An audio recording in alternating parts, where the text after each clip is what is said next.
দেশ নিয়ে আবারও ষড়যন্ত্র ও চক্রান্ত চলছে বলে অভিযোগ করেছেন বিএনপি মহাসচিব মির্জা ফখরুল ইসলাম আলমগীর। আজ ঠাকুরগাঁও পাবলিক লাইব্রেরি মাঠে জেলা ছাত্রদলের আয়োজনে ছাত্র সমাবেশে ভার্চুয়ালি যুক্ত হয়ে তিনি এই অভিযোগ করেন।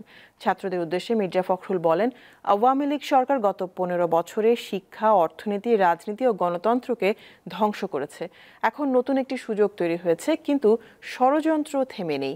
দেশবাসী কোনো চক্রান্তের কাছে মাথা নত করবে না।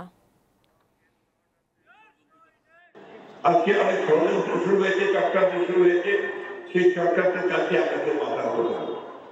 বাংলাদেশ যারা যুদ্ধ করেছিল প্রেসিডেন্ট জিয়াউর রহমানের ঘোষণার মধ্যে দিয়ে তারা সত্যিকার অর্থে গণতান্ত্রিক দেশ রেখেছে। তারা বৈষম্য বিশ্বাস করে না, বিশ্বাস করতে তারা ওই সময় বিহীন একটি রাষ্ট্র দিয়েছে। আজকে সবখানে বৈষম্য সৃষ্টি হয়েছে, দুর্নীতি হয়েছে। জনগণের একটা সরকার যেন প্রতিষ্ঠা করতে পারি, পার্লামেন্ট করতে পারি, জনগণের ভোট দিতে পারি, তার ব্যবস্থা করতে পারি, সেই লক্ষ্যে আমাদের এগিয়ে দিতে হবে।